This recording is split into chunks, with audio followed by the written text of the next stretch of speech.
All right. Looks like we're live now. What's up, everybody? It's Joe Love here. With me on the panel, we got Judge. Uh, it's just gonna be us two for right now, unless someone else jumps in. It's been a couple weeks. We are trying to get the show uh, on a steady schedule. More about that coming. But let's get this thing kicked off, Judge. How's it going? And thank you for joining. Hey, appreciate it, man. Just ready to get back to work. Doing what we like to do. Yeah, You know, I so agree. I agree. eager to jump back into this thing. Yeah, I've been out of town, been in DC. Uh, so things are good. Things are good. We're gonna get the show back to moving steady for our viewers. Anyway, thank you all for watching. And to start it off, let's get into it and talk about the Sutherland, Texas, or Sutherland Springs, Texas shooting this past week, or let's left 26 people dead uh, and 20 others wounded. And this happened in a small church in Sutherland Springs, which is a little bit outside of San Antonio, towards the southeast. Uh, there was apparently a young man by the name of Devin Kelly who had a domestic dispute uh, with his parents, his in laws, right? With his wife's. That's right. With his wife and his in-laws. That's right. Yeah. So he went to the church, I guess, attempting for them to be the main target. Is that correct? Yeah, one where, yeah. It was either them or whoever was in there, basically. Yeah. Um, So I didn't get the full story of this. I heard about it. Of course, it was all over the right, news and media, but I didn't get the details as to what was his his motivation for wanting to kill so many people. right. And I don't know if that even got put out as to whether he had some kind of prior issues with that particular church or church members. So I'll give you guys if you've been watching the news like most people have. Um, so the guy was in the Air Force and he got kicked out dishonorably for beating on his wife. Hmm. Um, and so at the time, he should have been registered in the database so that he couldn't even buy firearms. But they didn't follow up with it afterwards to make sure that he was in the system. But be that as it may, that's what the gun control folks are saying. But be that as it may, um, so he's having issues with her and the family, and so he decides that he wants to go in, and he knew that he assumed there would be, I guess, this Sunday or what have you, when he knew they go to service. So he just didn't know that they weren't going to be there, and the father was going to be out of town, so he didn't know this. And if he did, he might have just said, I don't care anyway. I'm just going to go in and start shooting. So you already know he had some problems with anger, and he was abusive anyway. So it's just unfortunate with that anger, you go in and just start shooting innocent people and children, and simply because you're upset with somebody else. Um, so that's kind of how it happened. And then of course, once he got outside, someone who is licensed to carry engaged him in the gunfight. I think he hit him a couple of times, and so the guy drove off with the guy chasing him. And the guy said that the guy told him to chase him. So it could quite possibly have been where he wanted that type of because when you're getting in a gunfight and you get shot, and then you tell the guy that's shooting at you, "Come on, chase me." It's almost like you're trying to set up this lasting storyline of, "Ooh, I went in, shot up this place, killed a bunch of people, then got into a high speed chase, and then and so that's your legacy you're leaving." It's almost like he was trying to live some. He was trying to finally live some type of sick, twisted dream of his of going out in a blaze of glory or some dumb shit like that. Usually those type of things uh, manifest into other people trying to do the same thing. Yeah. So Yeah. Okay. Oh, it's very unfortunate. I hate it happened. It's in a state that we both live in. You being in Houston, I being in Dallas, so you hate right, to hear stuff like that, and it's not a lot of words to be had for that. I know the families are probably in mourning, for sure, and people trying to make sense of all of it. Uh, right. But that's right, Joe. And while we're on that, if you and also what you find is a lot of people are saying, "Oh my goodness, we've got churches are being targeted." Blah blah blah blah blah. Nobody's safe at church. Nobody feels safe here. I shouldn't have to feel this way and that way, depending on where I worship, etc., etc. hmm Um, I think that we always talk about Americans Yeah. and how we live in so much of a bubble that we forget that the whole world has an issue where their places of worship are targets. Yeah. Um, where you know we're feeling a small amount of what they feel every day in other countries. Yeah.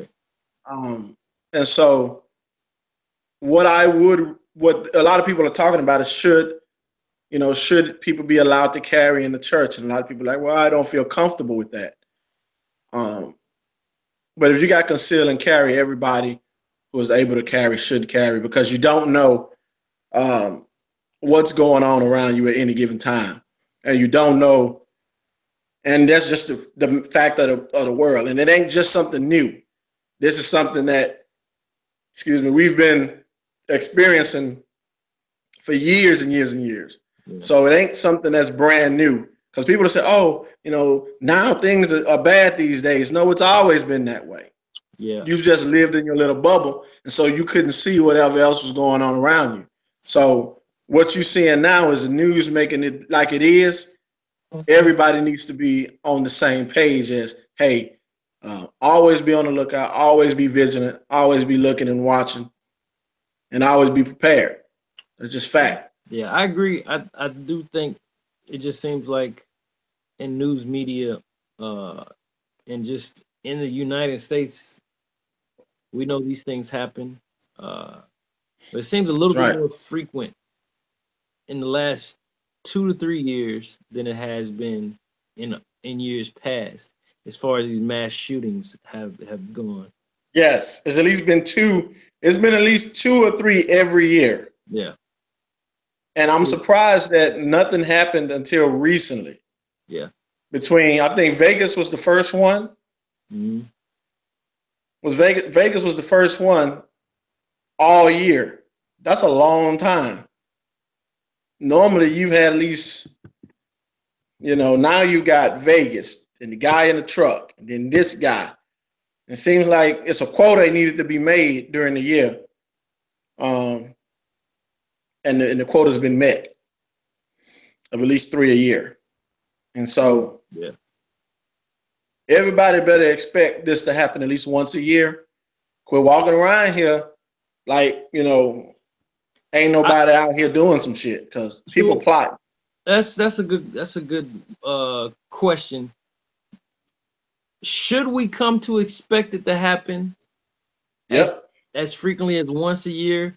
And should Yep. we what can people do to prepare themselves for this? I think I think I know a lot of people won't like to hear this, but gun control needs to be talked about. And not saying take away everybody's guns. I'm not for that. But I'm a handgun owner. I have a handgun. Uh, so I definitely don't feel like taking away everybody's arms is the way to go. But there should be some better regulation. Uh, you should have a process similar to like getting your driver's license. It's a lot easier to get a handgun than get a driver's license. You ain't got to take no test to get no gun.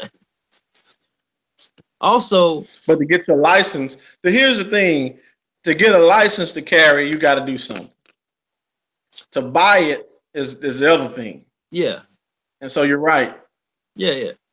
But But again, yeah. even with that, I mean, once you buy a gun, nobody can stop you from carrying it wherever the hell you want to carry it, you know?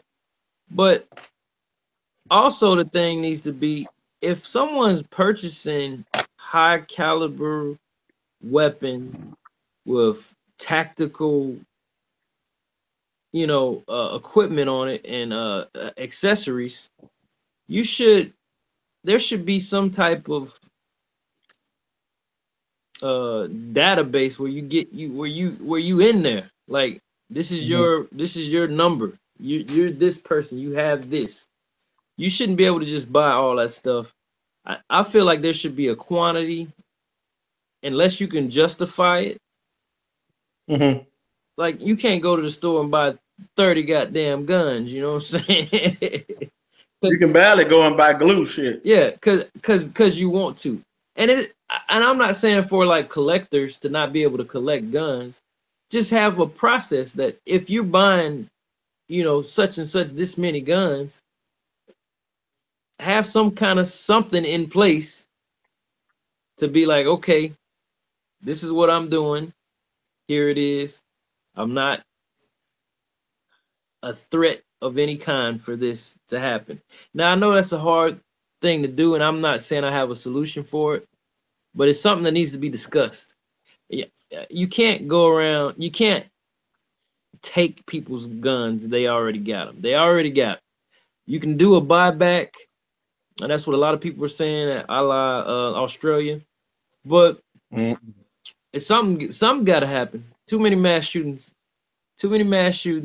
and also the stigma of mass shootings are affecting people and how they move.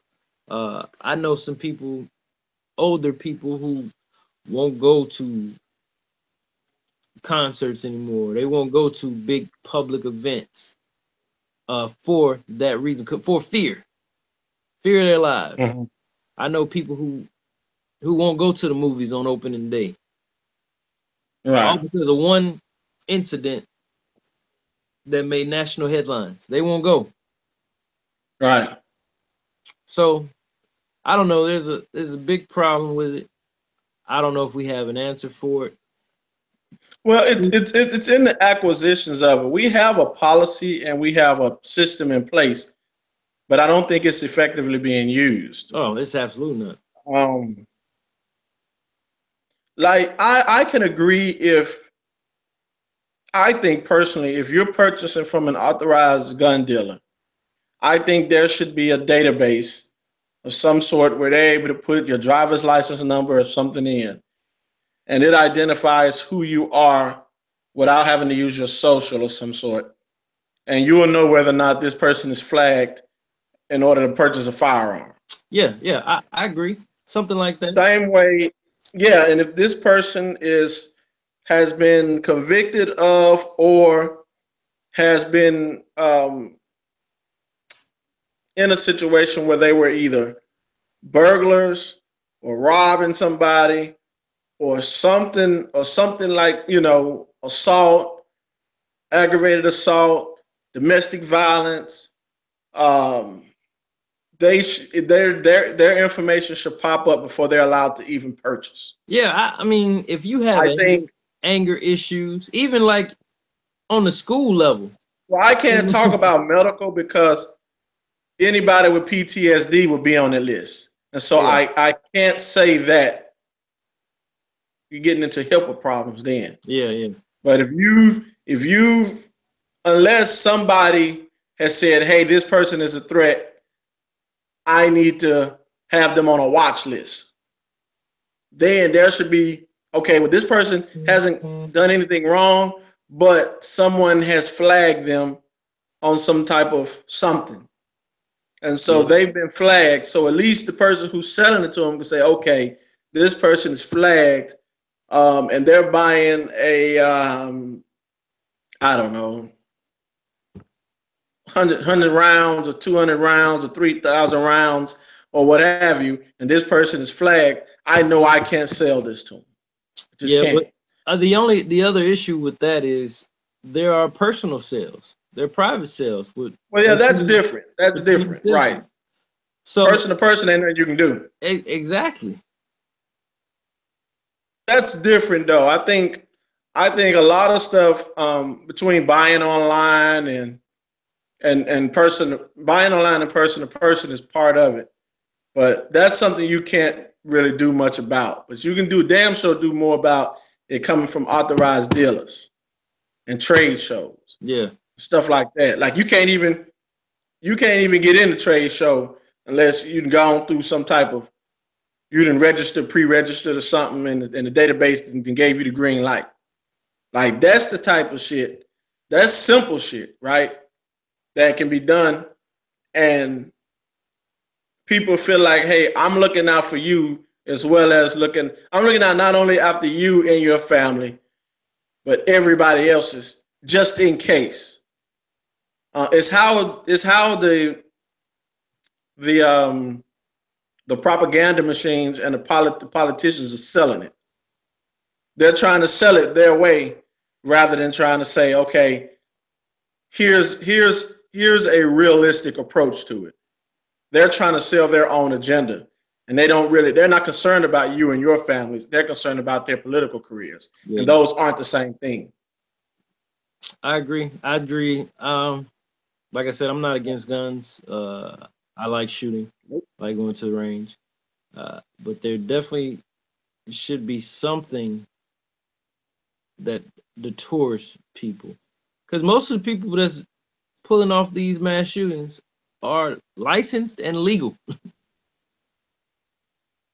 Yeah. And a lot of them get them from their parents and steal them and shoot them up.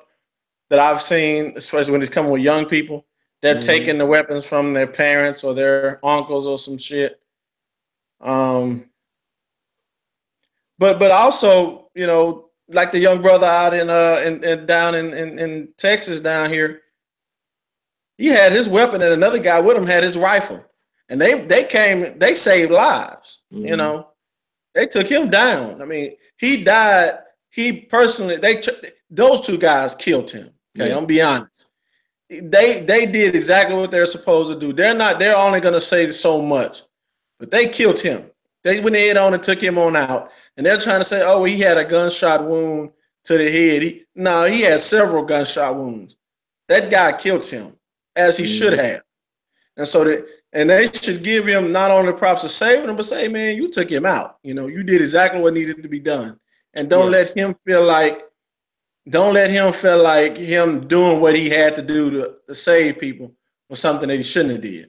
But if you look at it, you know, they said the dude went to the gas station and he was dressed in all black, and then he got out and went across the street to the church.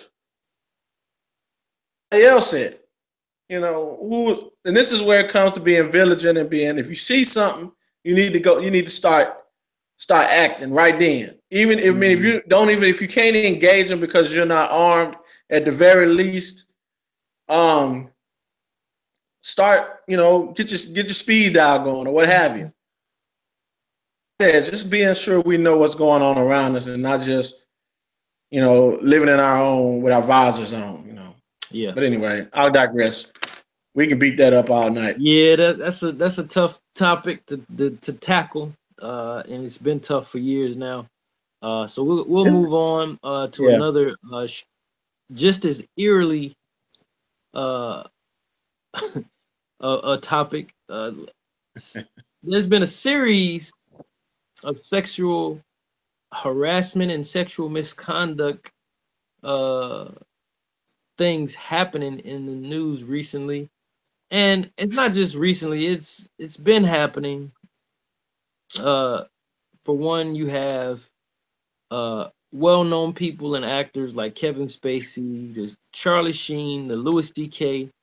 Having sexual harassment and misconduct allegations brought up against them. Have, other well-known actors reporting sexual misconduct against them, like Terry Crews and politicians, all this, Gentleman, the now deceased Corey Haim. You have actors like Ed Westwick, who's had just recently rape allegations brought up against him, and a politician by the name of Roy Moore, who's a Republican, who has a sexual assault allegation against him with a 14-year-old. But that's spanning like 40 years. That's what's crazy. Yeah. So these are all things that have happened or come up within the last month. Shit, that's within the last 2 weeks. Yeah, in the last 2 weeks, yeah. So Kevin Spacey was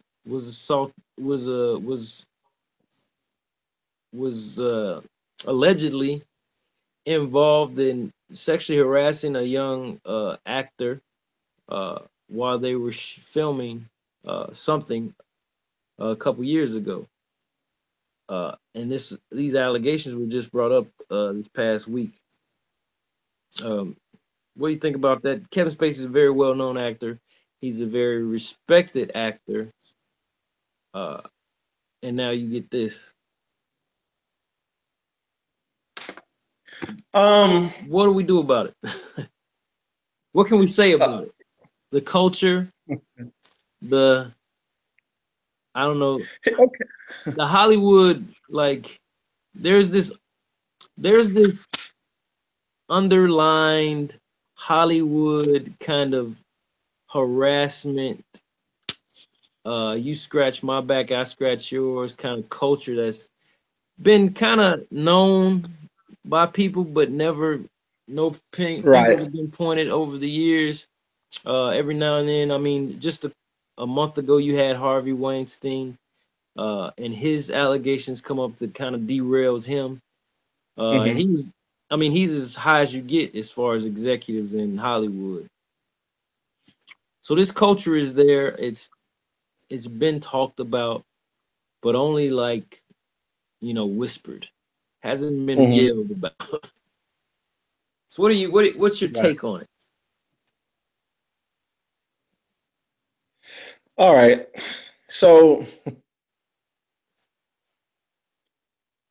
it's interesting. It's the Weinstein effect. Really, it's the Cosby effect. Let's be honest. Yeah. Let's say where it starts at. It started with Bill Cosby. It's the Bill Cosby effect, where a whole lot of women and a whole lot of men are now screaming and yelling, I'm a victim, sexual assault, rape, etc., sexual misconduct, sexual harassment. And we all know Hollywood or Los Angeles or Hollywood or where the hell it is out in California. That's like the Athens of the of a country. And that's Athens, That's where all of the money's at and the glamour and but at the same time, that's home to all your pedophiles and all of your artsy what's the word? It's basically your what is it called?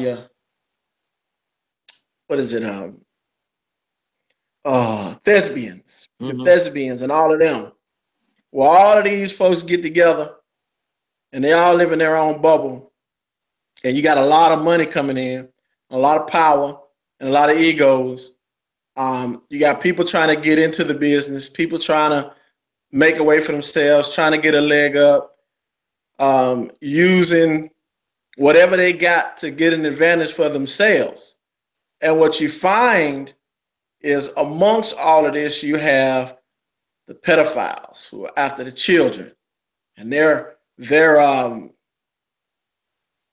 kind of predators. They're predators, and they go out there specifically for that purpose.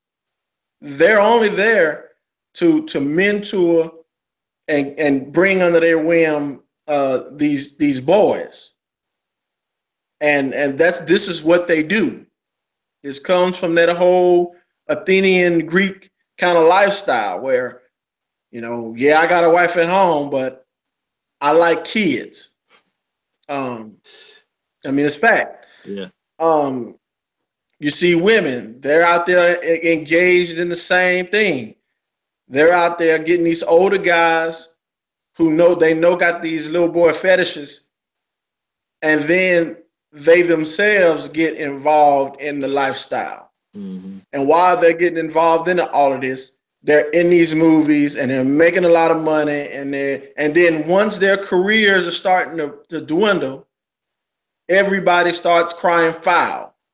When there's no more money to be made, when there's no more power, when there's no more there's no more advantage for you, now I need to say something. I need to be heard. And what the media does is the media themselves intertwine into this circle, mm-hmm. where they're making money off the headlines.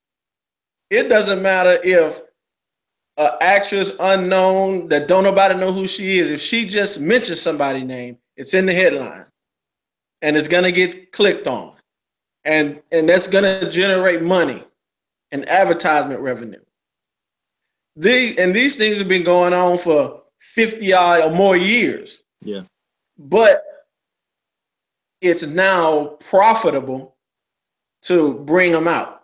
The media knew about this already. They already knew who was doing what, and what the law enforcement knew about it. Hollywood knows about it, meaning the people that's intertwined in the environment, in the industry. They know about it, right? Mm-hmm. And you notice because they're each starting to slowly creep out and say, "Oh well, I heard something. I heard rumors," or you have women saying, "Oh well, me too," and me too, And it's like, okay, well, if you all knew this was going on, why'd you wait so long? And a lot of people say, "Oh well, you're blaming the victims." No, but if you know what's going on and you don't say nothing, it's either one or two reasons. Either you're afraid of what somebody's going to do, or you're afraid of you not getting at it, or you're even engaged in it. And you're engaged in it, so you're a part of the problem. And so only thing I can say about it now is between Charlie Sheen and Kevin Spacey and Louis C.K. and all these guys, it's more. And more are gonna come out. And more people are going to blame and point the finger at somebody else. You even had one where a young lady said George H.W. Bush touched her on her rear end. Yeah, I just heard that one. 90-some-year-old man in a wheelchair. 3 years. Oh, by the way, 3 years ago he touched me on my rear end. I was in the newspaper. This is the dumb shit, right? And I always say this every time we meet, that somewhere somebody is trying to keep us away from what's really going on. It's a certain segment of people that keep caught up in dumb shit. And they've got the entertainment folks who only care about Hollywood and music and industry. They're engaged over here. And then you got the people who engaged in politics, nonsense, and propaganda. They're over here. And then you got the rest of us who don't care about either one of these because it don't affect our daily lives, and it's not in our purview as far as our families. We're kind of caught in between of it, in between it. Okay, so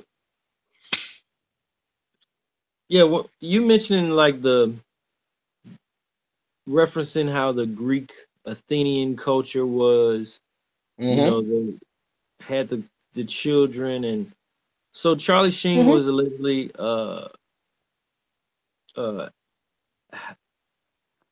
having an inappropriate relationship with Corey Haim, right, when he was a young boy. Todd Bridges said the same thing. Todd Bridges about somebody. Yeah, he said somebody, him and another kid on different strokes. All of them said they're always being touched on or what have you. This was affirmed by Denise Richards, who, if everybody don't know, she's an actress, and she was married to Charlie Sheen. She confirmed that Charlie Sheen used to watch child pornography, and she didn't say anything about this until just recently. So there is something there. Definitely something there. Corey Feldman's been saying a lot for years now. He's been saying that, and he's a little off because he was a child star, and he's been off for a little while now as far as how people perceive him. But I don't think he's not. Mm-hmm. I don't think he's lying. I don't think he's lying about it. So there's definitely Nah. something there about this kind of underground culture in Hollywood that looks to be being unveiled. And it's politics too now, because at the same time you had the politics and the thespian society and all of these folks and the aristocrats and the artsy folks and all of and I'm talking about from musicians to what have you. They all was engaged in this activity. These weren't. This was a conglomerate of people who were all engaged in it, and that's what they did with the promises of telling these young kids' parents that, oh, I'm gonna make them a star, or I'm gonna make them, the best baker in Athens, or I'm gonna make them the best artisan, or what have you. Right. And so they grab these kids and they mentor them, and they run around, and they, that's what they were doing. Yeah. So it's interesting how you put that together, as far as correlating the two, because you don't hear a lot of young female actresses having that same issue, at least not as frequently as the young men in the industry. Yeah, they're going through it too. Oh yeah, I'm sure they are. I'm sure they are. But you just don't hear about it as much. That's true. Anything else you want to touch on that topic? Not on that one. I think we touched a big part with I know Louis C.K. He's got some women saying something about him. Oh yeah, yeah. And it's crazy because unless you're just getting high or something, you tell a woman, come to my hotel, and when she get there, you get naked and start masturbating. I don't know what kind of human that is. Now, granted, as a young man, I'm sure that a lot of people that went to hotels, and then there was one guy that just got naked. Okay. I don't know. Maybe that's what it was. I don't know. It might. that might have something to do with celebrity. You think you can just do what you want to because you're famous. Yeah. So that could. But let me ask the question, right? Is it if I got a coworker and outside of work, we chilling, and she come to my hotel room and I get naked, is that sexual harassment? Probably, if you don't initiate some type of. I'm sure it is. I'm just asking. Yeah, but I don't know. She giggles at the time, but don't say that. I think it's a mix of people being bored and having too much money. Yeah. And don't know what to do with themselves. I just had a debate today with someone about Drake, who recently said that he likes women's purses and going shopping for women's purses. And he said he likes Hermes bags. He's always liked them. But he figured he'd buy them, and he guessed maybe he'd give them to his future wife. I thought that was strange.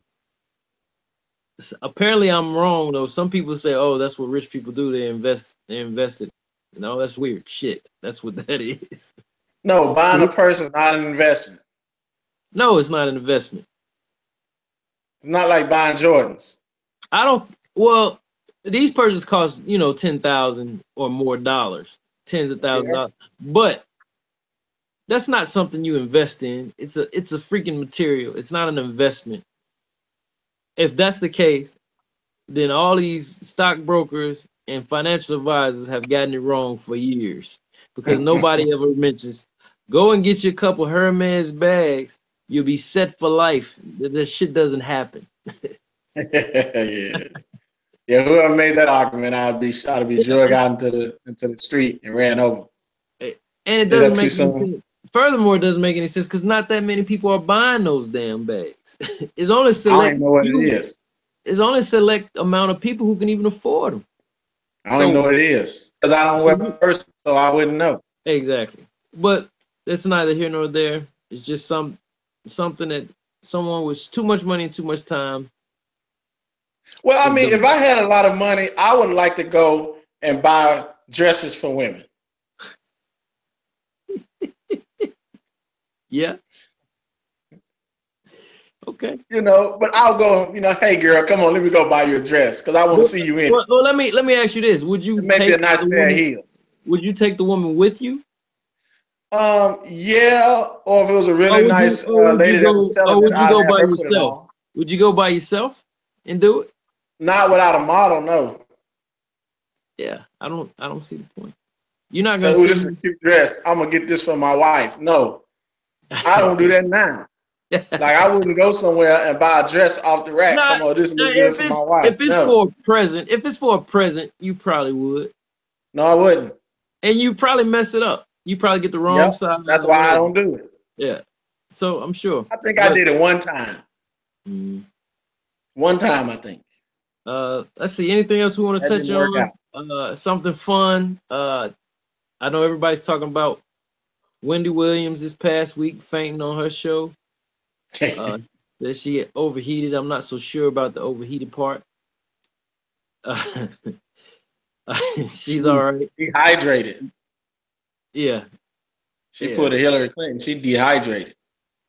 I'm sure that's what it was. You also had Tyrese crying online about his daughter and his child support being too high. Then you had a bunch of people replying. Cheaper to keep it, Tyrese. It's cheaper to keep him. He got another one. Cheaper to keep it, brother. Shit. Just saying. Johnny Taylor said a long time ago. Johnny Taylor. Cheaper to keep it. He did. He did say that. One line. Shit. All right. I think we can wrap up this week. Next week, we're going to do the show again next week. And I'm going to try to get more guys on the panel and make this thing a regular weekly basis. Yeah, and also, Joe, before we go, man, I kind of wanted to touch on in Vegas. I saw reports in Vegas about a self-driving bus. Okay, yeah. And they say the bus crashed minutes after it started. So anybody who's talking about a self-driving car, no. I mean, don't be on the road with me, please don't. So you don't have trust in self-driving, huh? The autopilot. I don't trust people, let alone a computer to do it. I mean, to each his own. I think it's a cool technology. I think they've got a way to go, but it's coming. I give it 5 years before it gets really rolling. No, thank you. 5 years. I'd rather see the flying cars out of Dubai before I see that shit. 5 years, man. I think it's gonna be a thing, like a real mainstream thing. 5 years from now. Well, I'll get rid of my license after that. I'm not gonna be on the road no more. All right, folks. Thank y'all for tuning in. This has been No One Can Agree. I'm Joe. Well, no one can show up. That's Judge. Shots fired. Thank you, everybody.